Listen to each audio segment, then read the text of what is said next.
अर्थव्यवस्था बदल दी उन इलाकों की। भाई केवल धर्मशास्त्र नहीं बदला, समाजशास्त्र नहीं बदला, अर्थशास्त्र बदल दिया। फिर क्या दिक्कत है?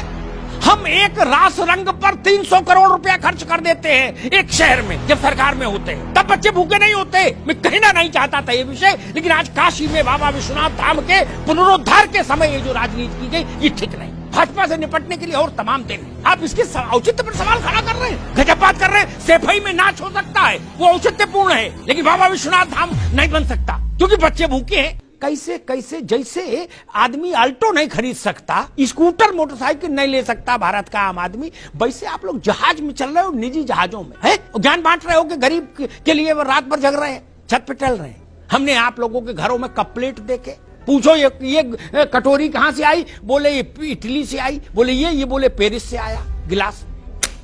गरीब के लिए रो रहे हो? ये तमाशा नहीं किया करो भाई, इतना तो मत किया करो। लोग सुनते होंगे टीवी पर, इस पर, तो क्या कहते होंगे? जहर खाने का मन करता होगा गरीब आदमी का। उसके गरीबी के साथ मजाक मत करिए। आप रोटी नहीं दे सकते तो शांत तो रहिए। काजू बादाम खाने के बाद बाहर निकले और ये कहें कि मैं भी भूखा हूँ, ये तो झूठ मत फैलाइए। क्या आपके घर में बाल बच्चों की शादियां नहीं देखी हमने? नहीं देखी क्या? आप लोगों ने जितनी नहीं देखोगे, राघवेंद्र ने, कपिश ने, आनंद ने, उतनी मैंने देखी और विक्रम राव साहब ने देखी। आपके नेताओं के यहाँ शादियां पैसा ऐसे बहते देखा। कानपुर में तो गंगा में भी उतना जोर नहीं है, गंगोत्री गंगा समझो, ऐसे पैसा बहते देखा। एक नेता की यहाँ शादी हुई थी परिवार में, जहाज ऐसे उड़ा और बात कर रहे हैं कि जी 400 करोड़ कॉरिडोर में लग गया, देश भूखा है। गजब बात है। जहाज ऐसे उड़े जैसे विक्रम टेम्पो चलते हैं चमनगंज से कानपुर में, उस फ्रीक्वेंसी में जहाज उड़े। विक्रम राव साहब ने कह दिया मुझे पान खाना है, बोले जहाज ले जाओ पान खा के। कपिल श्रीवास्तव ने 2 मिनट बाद बोला, हम बोले हमको खाना, बोले इंडिया दूसरे विमान से ले जाओ। मैंने देखा, बताऊं नाम, चेहरे खराब हो जाएंगे। स्विस कॉटेज बन रही, स्विस कॉटेज शादी ब्याह में। हमको गुलाम बनाने के लिए जिन स्थानों को तोड़ा गया कि हमारी आत्मा पर भी नियंत्रण हो जाए, उन स्थानों का पुनरुद्धार नहीं होगा तो किस जगह का पुनरुद्धार होगा? आपकी कोठी में पैसा लगे तो जाए और बाबा विश्वनाथ के कॉरिडोर बने तो ना जाए। जितना पैसा लगा है ना, बुरा मत मानना, मैं ऐसे सैकड़ों राजनेताओं को जानता, सैकड़ों, जिनके पास इस मूल्य से ज्यादा के इमारतें हैं जितना कॉरिडोर में लगा है। कोई राव साहब गलत तो नहीं कह रहा? 100 एसी लगे, 100 एसी, इंद्र की सभा लगती है। अरे पशु पक्षी भी विदेशी हैं। 2.5 लाख का तोता, उसको मकाऊ बोलते, क्या बोलते? पकाऊ। हाँ, एक नेता थे, बोले ये पकाऊ लाए, मकाऊ बताए, बोले मैंने कितने का लाए? बोले भैया 2.5 लाख का लाए। वो भी कह रहे थे मैं गरीब के लिए रात भर जगता हूँ। मैंने कहा फिर मकाऊ को कब खिलाते जब गरीब के लिए रो रहे हो? 7.5 लाख रुपया का चश्मा। बाबा विश्वनाथ पर सवाल उठाओगे?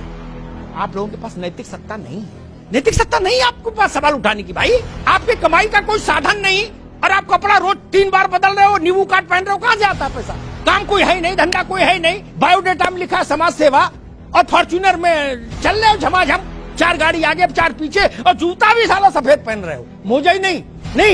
और जो नहीं पहन पा रहे वो दुख में मरे जा रहे। वो कह रहे कि हे ईश्वर, ऐसे दिन हमारे कब आए कि मैं भी सफेद जूता पहन पाऊं, और 10 अंगूठी 10 उंगलियों में, और वो बकरी बांधने वाली उतनी मोटी चेन गले में। कोई कह रहा राष्ट्रवाद लाएंगे, कोई कह रहा जी समाजवाद लाएंगे, कोई कह रहा जी कांग्रेस लाएंगे, क्या? और 250 ग्राम की चेन डाले गले में। आप लोग सवाल उठाएंगे काशी विश्वनाथ पर? ना भाई साहब, ऐसा मत करिए। आध्यात्मिक को छोड़ भी दें, हालांकि आध्यात्मिक मान का कोई मूल्य नहीं होता।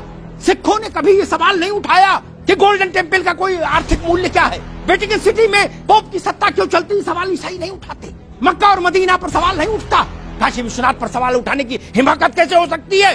अयोध्या पर सवाल उठाने की हिमाकत कैसे हो सकती है? जब राजनीति नहीं थी, जब पार्टियां नहीं थी, जब नेता नहीं थे, तब इस देश को किसने एक रखा? मेरे मित्र, हम लोग तो बाद में आए हैं नेतागिरी करने के लिए। हजारों साल की गुलामी के बाद भी अगर तुलसी चौरा बचा रहा, उसमें दीपक बाती होती रही, अगर सत्यनारायण की कथा बची रही, अगर बजरंगबली का मंदिर बना रहा, अगर राम सीता विवाह हो की यादें बनी रही हमारे जहन में, तो यही मठ मंदिर थे जिन्होंने भारत की आत्मा को जीवित रखा। शासक कोई रहा हो, शक आए, हूड़ आए, मुगल आए, कहां कहां के अलवन बलवन सब आ गए, क्या कर लिए? काल के गाल में समा गए। केवल हम जिंदा रहे। कुछ बात है कि हस्ती मिटती नहीं। इसलिए मैं सबसे कहूंगा, स्वागत कीजिए बाबा विश्वनाथ के इस कॉरिडोर का, इस संकुल का। ये भारत की आत्मा का शंखनाद है, इसको सुनिए।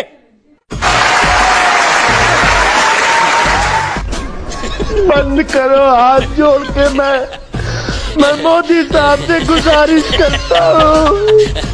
आप लोग रोना बंद कीजिए, मेरे तक आवाज आ रही है।